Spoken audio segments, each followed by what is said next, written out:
नमस्कार। इस बार पाकिस्तान को लगा एक और बड़ा झटका, अब की बार यूएई से, यूनाइटेड अरब एमिरेट्स से, जिसको वो एक मुस्लिम उम्मा का हिस्सा मानते हैं और मुस्लिम मुस्लिम ब्रदरहुड, मुस्लिम भाई भाई के नारे लगाते हैं। यूएई में पाकिस्तान के बहुत सारे लोग नौकरी करते हैं, वहाँ से रेमिटेंस होती है, बहुत कुछ होता है और दोनों देश आपस में गले में हाथ डाल करके घूमते हैं। लेकिन यूएई ने एक झटका दिया पाकिस्तान को, और बड़ा झटका दिया। झटका ये कि यूएई ने इंडियन साइड ऑफ कश्मीर में एक बड़ा इन्वेस्टमेंट प्लान दिया, इन्वेस्टमेंट का कॉन्ट्रैक्ट साइन किया सीधे जम्मू कश्मीर सरकार से। और जम्मू कश्मीर सरकार से जो साइन हुआ है उसमें union territory of Jammu Kashmir लिखा था। तो इसका मतलब यूएई ने मान लिया कि 370 हटाना सही था और साथ में वो एक यूनियन टेरिटरी है और इंडिया का पार्ट है। इनफैक्ट पहले भी यूएई का यही स्टैंड था, कोई नई बात नहीं है, लेकिन पहली बार कागज़ों पे आया ये। हम आपको बताएंगे कि क्या है पूरे गल्फ़ का और मुस्लिम कंट्रीज़ का स्टैंड, साथ में कितने कंट्रीज़ साथ हैं पाकिस्तान के इस कश्मीर इशू पे। उससे पहले थोड़ा सा एक हल्का सा ले चलें कि ये कॉन्ट्रैक्ट है क्या। ये कॉन्ट्रैक्ट है गवर्नमेंट ऑफ यूएई और government of Jammu and Kashmir, यानी कि union territory of Jammu and Kashmir के बीच में। और इसके अनुसार 28,400 करोड़ का इन्वेस्टमेंट करेगा यूएई वहाँ पर, जिसमें वो आईटी पार्क्स बनाएगा, इंडस्ट्रियल पार्क्स बनाएगा, मल्टीपर्पज़ टावर्स बनाएगा, लॉजिस्टिकल सेंटर्स और medical colleges, super speciality hospitals, ये सब बनाएगा। इंडिया के लिए एक खबर ये कि अब फॉरेन के कंट्रीज़, इनफैक्ट गल्फ़ कंट्रीज़ और Muslim countries Indian side of Kashmir में इन्वेस्टमेंट करने जा रहे हैं। और इस इन्वेस्टमेंट से एक तो क्लियर होता है कि इंडियन साइड प्रोग्रेसिव साइड है, क्योंकि कश्मीर, पाकिस्तानी साइड ऑफ कश्मीर में तो कोई नहीं, सिर्फ चाइना ही इन्वेस्टमेंट कर रहा है और कोई नहीं कर रहा। तो गल्फ़ किस एंगल से लेता है इंडियन साइड ऑफ कश्मीर को, वो स्टैंड। और यूएई अगर वहाँ इन्वेस्टमेंट कर रहा है तो वो मान रहा है कि ये इंडिया का पार्ट है कश्मीर, क्योंकि कश्मीर को दो अलग अलग तो कोई नहीं मानता। देखिए इसमें समझने वाली बात है, इन्वेस्टमेंट्स कश्मीर में आ रहे हैं, कश्मीर को ये कोई नहीं बोलता कि दो अलग अलग पार्ट्स हैं, वो दो अलग अलग एरियाज़ हैं। सब कश्मीर को एक मानते हैं कि कश्मीर एक है, किसी एक का इलीगल पोजेशन है, ऐसा डिस्प्यूटेड रीजन बोलते हैं। तो इसने ये तो साफ क्लियर कर दिया कि नहीं, कश्मीर इंडिया का है। इससे पहले भी जब 370 हटाई गई थी तो तब भी यूएई ने बोला था कि ये इंडिया का इंटरनल मैटर है, हम इसमें नहीं बोलेंगे। और इनफैक्ट तभी इन्होंने 370 की रिकॉग्निशन दे दी थी। लेकिन फिर भी बहुत बड़ी चीज़ ये कि दूसरे कंट्रीज़ अब फॉलो कर सकते हैं यूएई को, खासतौर से सऊदी अरेबिया, जो कि बहुत म्यूटेड स्टैंड लेता है, बोलता नहीं है ओपन में, और इस मामले में गड़बड़ भी रहती है। अब तक हमें मुस्लिम कंट्रीज़ की तरफ से सिर्फ लिप सर्विस दिख रही थी, मतलब सिर्फ शब्द दिख रहे थे लेकिन अब हमें मुस्लिम कंट्रीज़ की तरफ से एक्चुअल इन्वेस्टमेंट देखनी शुरू होगी। कुवैत, जो कि शायद कहीं पाकिस्तान के सपोर्ट में हुआ करता था, वो भी म्यूटेड है।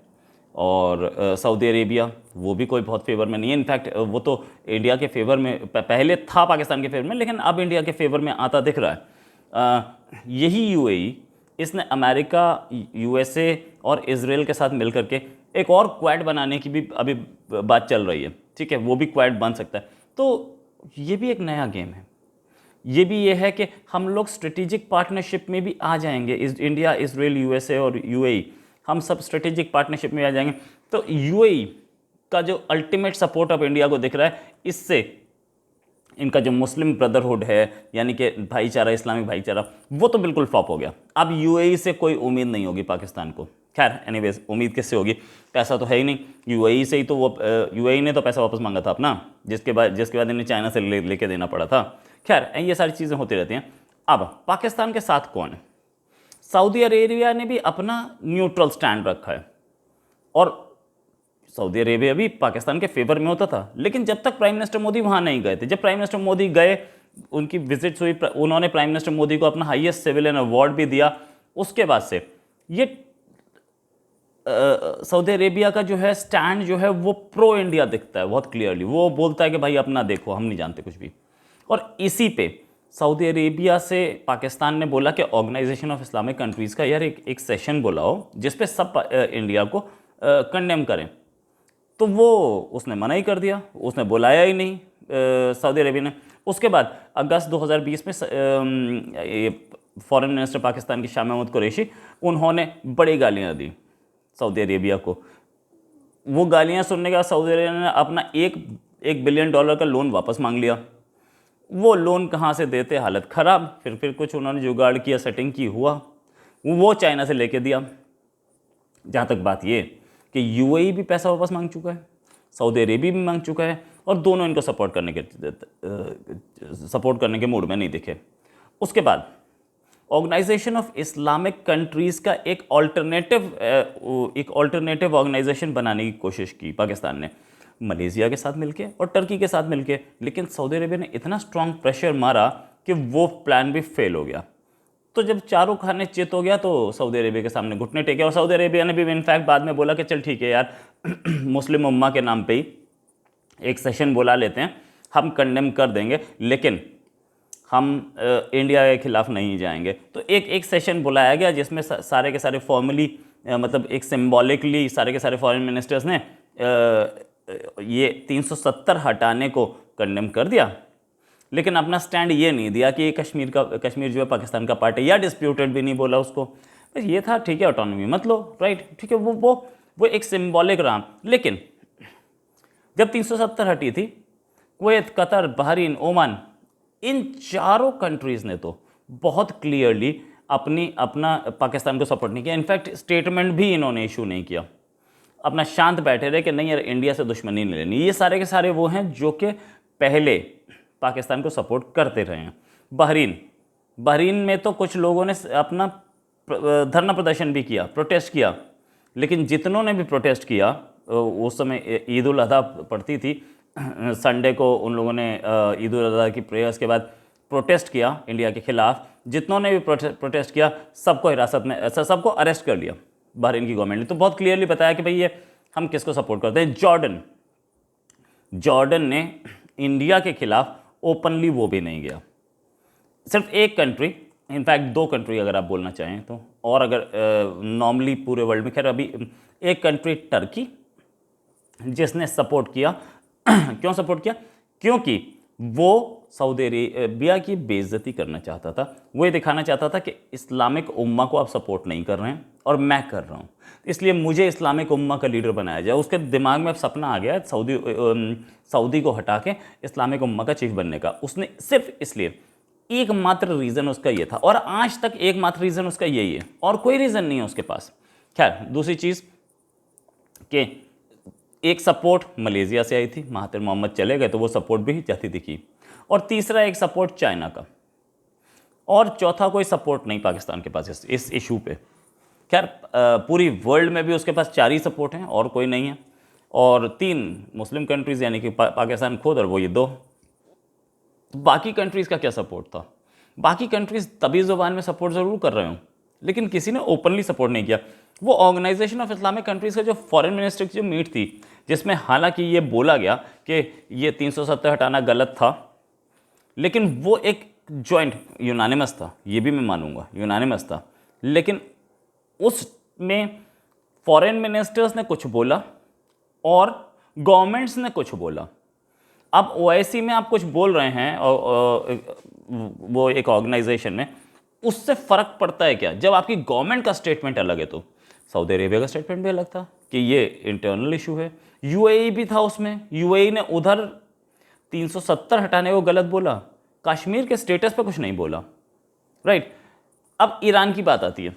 ईरान के प्राइम मिनिस्टर और प्रेसिडेंट दोनों ने ये बोला कि इंडिया और पाकिस्तान के बीच में डायलॉग होना चाहिए 370 हटाने पे, लेकिन इंडिया को कंडेम नहीं किया। उसके साथ साथ कुछ 60 के आसपास स्टूडेंट्स को ये वो दिया गया, परमिशन दी गई कि आप इंडियन एम्बेसी के बाहर प्रोटेस्ट कर लो, बस, इससे ऊपर कुछ नहीं किया गया। इनफैक्ट आबू धाबी में जो ऑर्गेनाइजेशन ऑफ इस्लामिक कंट्रीज़ की मीटिंग हुई थी फॉरेन मिनिस्टर्स की, उसमें आबू धाबी की गवर्नमेंट ने, इनफैक्ट कतर ने इंडिया को organisation of Islamic country OIC में इंडिया को एक गेस्ट ऑफ ऑनर के तौर पे बुलाया था। तो ये समझिए कि इंडिया को कितना सपोर्ट किया जा रहा है। वो कतर भी बहुत सपोर्ट में नहीं है इनके, वो तो तालिबान वालिबान जो बातचीत हुई थी उस समय थोड़ी इज्जत इनकी कर ली थी, वरना वो पर वर्क नहीं करता। इजिप्ट और इंडोनेशिया क्लियरली इंडिया के सपोर्ट में थे। सीरिया का जो इंडिया में एम्बेसडर है उसने क्लियर वर्ड्स में बोल दिया था कि हम 370 के इशू पे इसको इंटरनल इशू मानते हैं इंडिया का, और इंडिया को सपोर्ट करते हैं। तो बच कौन जाता है? तो OIC भी किसी काम का नहीं है, और OIC से इन्हें उम्मीद किया। OIC ने कभी सपोर्ट नहीं किया, एक इसको छोड़ के जहाँ पे बहुत उन्होंने नाक रगड़ी और बहुत आगे पीछे घूमे और बहुत पैर छुए, वो एक को छोड़ के उसके सिवा यही OIC में जितने कंट्रीज़ हैं यही UN में जा कर के इनके खिलाफ बोलते हैं। स्टेटमेंट्स अब कंट्री अलग दे रहा है और OIC में अलग दे रहा है फॉरेन मिनिस्टर, तो वो और बल्कि इनफैक्ट स्टेटमेंट नहीं दिया था, उससे सपोर्ट किया था।